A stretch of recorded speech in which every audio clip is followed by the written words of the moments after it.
दोस्तों, ये कहानी है एक ऐसे 9 साल के बच्चे की जिसका बचपन किसी नर्क से कम नहीं था। लेकिन उस बच्चे ने हार नहीं मानी और पूरी दुनिया को अपने कदमों पर झुका दिया। चलिए देखते हैं कैसे। तो कहानी की शुरुआत सन 1172 से होती है, जहां हम अभी के नॉर्थ वेस्टर्न चाइना के इलाके को देखते हैं, जिसे उस समय टेंगुट किंगडम के नाम से जाना जाता था, जिसको टेंगुट राजवंश ही चलाता था। यहाँ पर कई सारे मंगोलियन ट्राइब्स के ग्रुप्स रहते थे, जिनके सरदार को खान कहा जाता था। इस ट्राइब्स के खानों की आपस में बहुत गहरी दुश्मनी होती थी, क्योंकि ये सभी लोग पावर में बने रहना चाहते थे, जिसके चलते इनके बीच अक्सर लड़ाइयाँ चलती ही रहती थी। इन लड़ाइयों में बहुत सारे लोग मारे जाते थे। मंगोलों की दुनिया में कोई नियम कानून नहीं थे, इसलिए इनको एक सुप्रीम खान की सख्त जरूरत थी, ताकि ये सभी लोग एकजुट होकर रह सकें। यहाँ से सीन शिफ्ट होता है और हम एक आदमी को देखते हैं जिसका नाम येसुई था, और ये चाइना के वेस्ट साइड से एक छोटा मोटा खान था। इस समय येसुई एक सफर पर निकला था। उसके साथ उसका 9 साल का बेटा तेमुजिन भी था। दरअसल येसुई अपने बेटे के लिए एक वाइफ ढूंढने के लिए निकला था। रात होने पर वो अपने दोस्त के ट्राइब पर आराम करने के लिए रुकते हैं। वहीं जब तेमुजिन अपने घोड़े के पास खड़ा होता है तो उसके पास एक छोटी लड़की आती है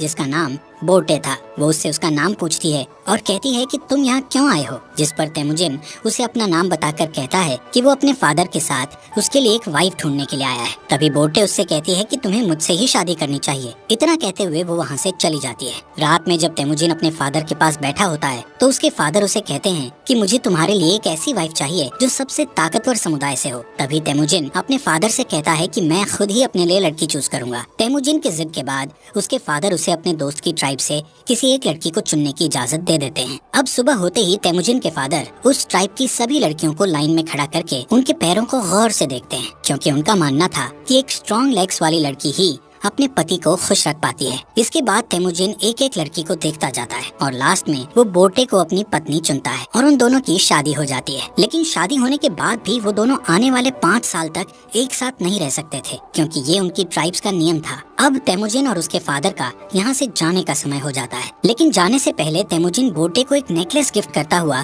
उसे कहता है कि वो उसके लिए जल्द ही वापस आएगा। यहाँ से येसुई तेमुजिन और अपने लोगों के साथ सफर पर निकल जाता है। कुछ दूर चलने के बाद वो लोग एक जगह पर आराम करने के लिए रुकते हैं। यहाँ पर वो सभी लोग काफी सतर्क थे, क्योंकि ठीक उनके सामने थोड़ी दूर एक और खान की ट्राइब के लोग बैठे थे। थोड़ी देर बाद उस खान का एक आदमी येसुई के लिए एक कटोरी में दूध लाता है, जिसका मतलब शांति का पैगाम था, और वो लोग समझौता करना चाहते थे। येसुई वो दूध की कटोरी ले लेता है और सामने बैठे खान के लिए भी अपनी तरफ से एक दूध की कटोरी भेजता है। येसुई के आदमी येसुई को खुद वो दूध पीने से पहले अपने किसी नौकर को पिलाने के लिए बोलते हैं, लेकिन येसुई उन्हें ऐसा करने से मना कर देता है, क्योंकि वो उस खान का विश्वास नहीं तोड़ना चाहता था और खुद ही वो दूध पी जाता है। दूसरी तरफ खान भी येसुई का भिजवाया हुआ दूध पी लेता है। थोड़ी देर बाद जब वो लोग अपना सफर फिर से जारी रखते हैं तो रास्ते में अचानक ही येसुई के सीने में बहुत तेज दर्द होने लगता है, जिससे वो अपने घोड़े से गिरकर मर जाता है। यहाँ हमें पता चलता है कि ये सब उस खान के दिए गए दूध के कारण हुआ था, क्योंकि खान ने उस दूध में जहर मिलाकर दिया था। तभी तेमुजिन अपने फादर के पास जाता है, लेकिन उसके साथ के सभी लोग उसे यहीं पर अकेला छोड़कर वहाँ से जाने की तैयारी करने लगते हैं, क्योंकि उनके बीच एक परंपरा थी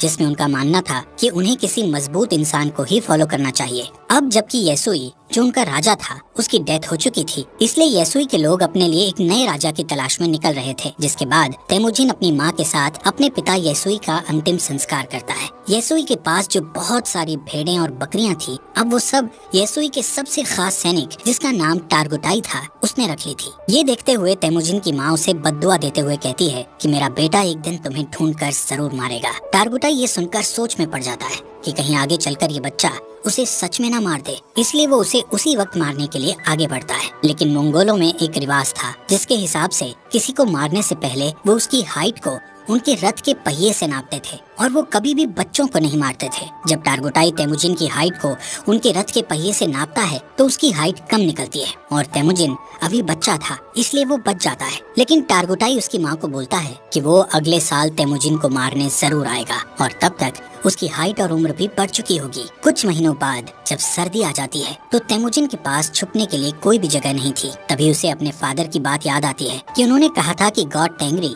उनकी बुरे वक्त में मदद जरूर करेंगे। इसीलिए वो उस सीक्रेट माउंटेन की तरफ जाने लगता है, लेकिन रास्ते में अचानक उसका पैर बर्फ से जमी झील पर टिक जाता है और वो उस झील के अंदर ठंडे पानी में गिरकर डूबने लगता है। वो डूबकर मरने ही वाला था, लेकिन तभी वहाँ उसकी ही उम्र का एक लड़का, जिसका नाम जमुखा था, उसे झील से बाहर लाकर उसकी जान बचा लेता है। यहाँ पर जमूखा और उसका बड़ा भाई तेमुजिन को अपने साथ घर ले जाते हैं और उसे खाना खिलाते हैं। तेमुजिन उसकी जान बचाने के लिए उनका शुक्रिया अदा करता है। इसके बाद जमूखा और उसका भाई अपने अपने हाथ पर कट लगाकर अपना खून दूध में मिलाकर तेमुजिन को वो दूध पीने को कहते हैं। तेमुजिन वो दूध पी जाता है और अब वो 2 नहीं बल्कि 3 भाई बन गए थे। उन्होंने तेमुजिन को अपना भाई बना लिया था। अगली सुबह टारगुटाई अपने लोगों के साथ तेमुजिन को ढूंढता हुआ यहाँ आ जाता है ताकि वो तेमुजिन को जान से मार सके। टारगुटाई के लोग तेमुजिन को पकड़कर उसे अपने साथ मारने के लिए ले जाते हैं, लेकिन जब वो तेमुजिन की हाइट रथ के पहिए से नापते हैं तो अभी भी उसकी हाइट उतनी ही थी जितनी की पहले थी, जिस वजह से वो लोग तेमुजिन को तब तक के लिए कैदी बनाकर रख लेते हैं जब तक कि उसकी हाइट नहीं बढ़ जाती। इनके ट्राइब में एक बूढ़ा आदमी था जो कि कैद में तेमुजिन को रोज खाना खिलाता था और उसके जख्मों पर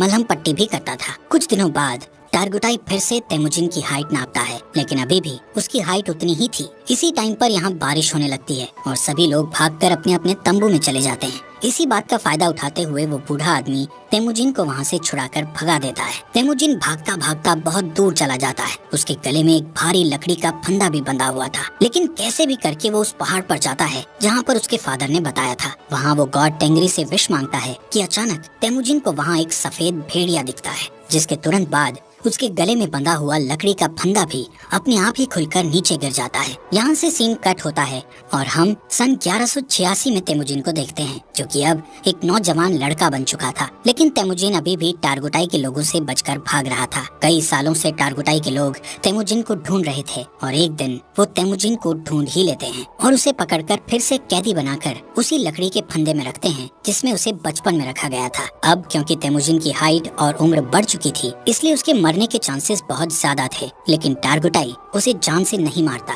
क्योंकि वो उसे अपनी जान की भीख मांगते हुए देखना चाहता था। लेकिन तेमुजिन टारगुटाई से बोलता है कि मैं खुशी खुशी मर तो सकता हूँ, लेकिन तुम्हारे आगे अपनी जान की भीख कभी नहीं मांगूंगा। ये सुनकर टारगुटाई उसे टॉर्चर करना शुरू कर देता है और उसे कहता है कि अब मैं तुम्हें धीरे धीरे तड़पा तड़पा कर मारूंगा। यहाँ पर हम देखते हैं कि वो बूढ़ा आदमी अभी तक जिंदा था और वो फिर से तेमुजिन के पास जाकर उसे पानी पिलाता है। उसी दिन शाम को जब सभी लोग आपस में बिजी थे तो टारगुटाई तेमुजिन के पास अकेला उससे बात करने जाता है। इसी बात का फायदा उठाकर तेमुजिन उसी लकड़ी के फंदे से जिससे उसे बांधा गया था उससे टारगुटाई को मारकर वहाँ से भाग जाता है। अब टारगुटाई को मारकर वो खुद खान बनने के लिए तैयार था। अब यहाँ पर वो सबसे पहले अपनी वाइफ के पास जाता है जिससे उसने बचपन में शादी की थी। वो बोटे के पास जाता है जो अब बड़ी हो चुकी थी और बहुत खूबसूरत भी। बोटे उससे कहती है कि मैं कई सालों से तुम्हारा इंतजार कर रही थी और अब फाइनली वो दोनों साथ थे। कुछ देर बाद वो लोग यहाँ से निकल जाते हैं।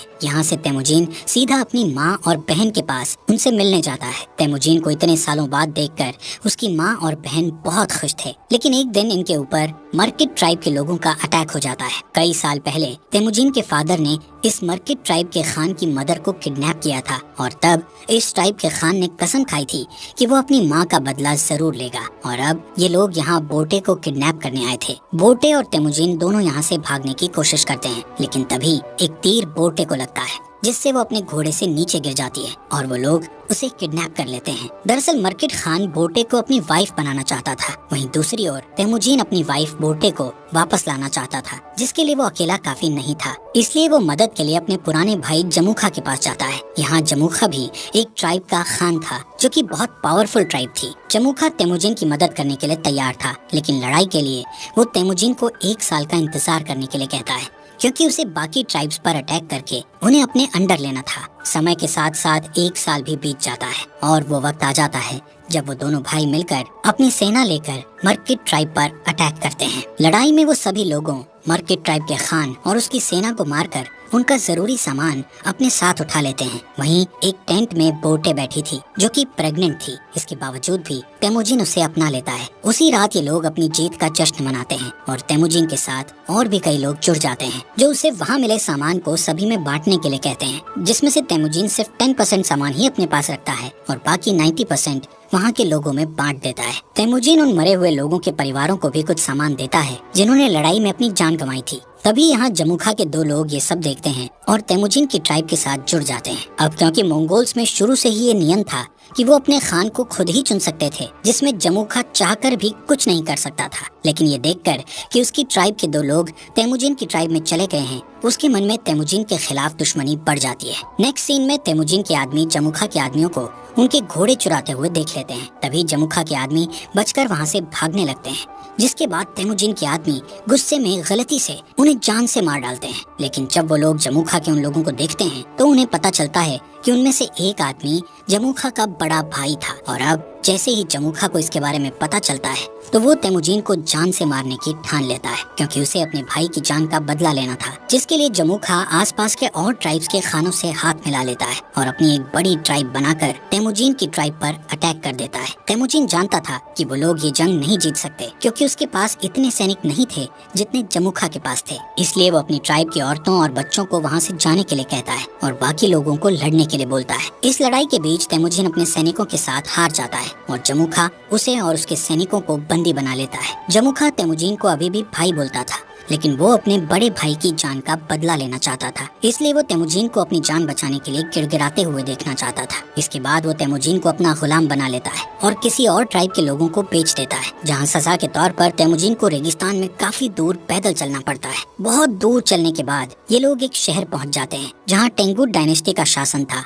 ये लोग तेमुजिन को एक जगह बैठाते हैं ताकि दूसरे लोग उसको देखकर उसे खरीद सकें। एक दिन इस सल्तनत का राजा बाजार आया हुआ था, तभी वो तेमुजिन को देखता है और उसे चंद पैसों में खरीदने के लिए अपने लोगों से बात करता है। लेकिन उस राजा के लोग तेमुजिन को खरीदने से उसे मना करते हैं, लेकिन फिर भी वो तेमुजिन को खरीद लेता है। इसके बाद तेमुजिन को एक पिंजरे जैसे कमरे में रखा जाता है जो शहर के बीचों बीच था, ताकि बाहर से लोग उसे देखकर हंस सकें और उसका मजाक उड़ाते हुए मस्ती कर सकें। यहाँ पर तेमुजिन को देखने के लिए एक बुद्धिस्ट मंक हर रोज आता था और उससे माफी मांगता था। एक दिन तेमुजिन बुद्धिस्ट मंक के साथ एक समझौता करता है कि अगर तुम मेरी वाइफ को ढूंढोगे तो मैं आगे चलकर इस गाँव को कभी नुकसान नहीं पहुँचाऊंगा। जिसके बाद वो बुद्धिस्ट मंक बोटे को ढूंढने के लिए रेगिस्तान में निकल जाता है, लेकिन बुद्धिस्ट मंक एक बूढ़ा इंसान था, इसलिए वो गर्मी के मारे बेहोश होकर वहीं मर जाता है। वहीं खुशकिस्मती से बोटे को उस मरे हुए बुद्धिस्ट मंक के पास वही नेकलेस मिलता है जो उसे तेमुजिन ने दिया था, जिससे उसे पता चल जाता है कि तेमुजिन अभी भी जिंदा है। इसके बाद बोटे अपने पति को ढूंढने के लिए शहर में निकल जाती है और यहाँ पर उसे तेमुजिन एक पिंजरे में बंधा हुआ मिलता है। उसी रात बोटे यहाँ के सिपाही को रिश्वत देकर तेमुजिन को यहाँ से भगा लेती है और तेमुजिन देखता है कि उसका बेटा बड़ा हो चुका है और बोटे की एक बेटी और भी है। बोटे तेमुजिन को घर ले आती है। यहाँ अब पूरा परिवार हंसी खुशी रहने लगता है। एक दिन बोटे तेमुजिन से कहती है कि सभी मंगोल्स एक जैसे ही होते हैं, सभी चोरी करते हैं और एक दूसरे को मारते हैं। मंगोल्स के लिए ये चीज एक आम बात है, लेकिन बोटे की इस बात का तेमुजिन पर बहुत गहरा प्रभाव पड़ता है और वो अपनी फैमिली को छोड़कर वहाँ से निकल जाता है। वो डिसाइड करता है कि अब वो सभी ट्राइब्स को मिलाकर एक नया मंगोल राज बनाएगा, जिसमें सभी के बीच नियम और कानून होंगे। तेमुजिन अब डिसाइड कर चुका था कि अगर इस काम को पूरा करने के लिए उसे किसी की जान भी लेनी पड़े तो वो पीछे नहीं हटेगा। वो 3 नियम बनाता है, जिसमें पहला नियम था कि औरतों और बच्चों को कभी नहीं मारा जाएगा। दूसरा नियम था कि दुश्मन से मरते दम तक लड़ा जाएगा और तीसरा नियम ये था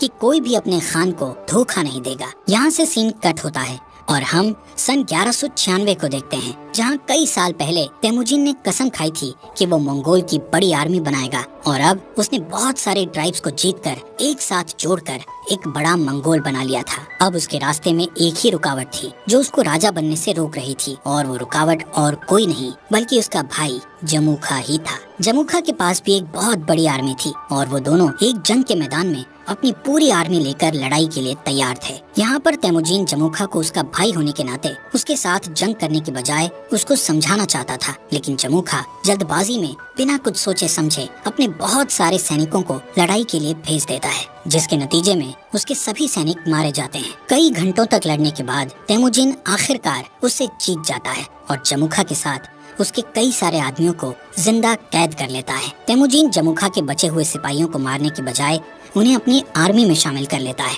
यहाँ पर तेमुजिन जमुखा की ट्राइब में उसी बूढ़े आदमी को देखता है जिसने तेमुजीन की मदद की थी। तेमुजीन उस बूढ़े आदमी को अपनी ट्राइब का एडवाइजर बना देता है। रात को तेमुजीन जमुखा के पास आकर बैठता है और उसे कहता है कि भाई, ये जो अपना अपना राज बड़ा करने का लालच है, ये आज उन्हें जिंदगी के ऐसे मोड़ पर ले आया है कि उन्हें अब एक दूसरे की जान लेनी पड़ रही है। जमुखा तेमुजीन से कहता है कि अगर मैं तुम्हारी जगह पर होता तो मैं अपने दुश्मन के सभी सिपाहियों को मार गिराता। दोस्तों, इस बात से हमें ये पता चलता है कि तेमुजीन और जमुखा की सोच कितनी अलग थी। इस बातचीत के बाद तेमुजीन अपने भाई जमुखा को माफ कर देता है और उसे यहाँ से जाने के लिए कहता है। इसके बाद हम बोर्टे को देखते हैं जो तेमुजीन के पास आई हुई थी। तेमुजीन बोर्टे और अपने बच्चों को देखकर बहुत खुश होता है। यहाँ से सीन शिफ्ट होता है और हम सन 1206 में तेमुजीन को देखते हैं, जो इस समय सारे मंगोल्स का खान बन गया था, जिसका नाम गेंगीज खान पड़ गया था और उसे एक और नाम से भी जाना जाने लगा था, जो कि था चंगेज खान। इसके बाद उसने पूरे के पूरे टेंगुट साम्राज्य का खात्मा कर दिया था और एक नए सिरे से साम्राज्य की स्थापना की। उसने मोनेस्ट्री शहर को उस मंक की आखिरी इच्छा समझकर छोड़ दिया, क्योंकि उस मंक ने तेमुजीन से कहा था कि अगर मैं तुम्हारी पत्नी को ढूंढकर तुम्हारे बारे में बता दूं तो तुम इस मोनेस्ट्री शहर को तबाह नहीं करोगे। और आगे चलकर ये मोनेस्ट्री शहर मंगोल साम्राज्य का फाउंडर बना, एक ऐसा साम्राज्य जो कि इतिहास के सबसे बड़े साम्राज्यों में से एक था।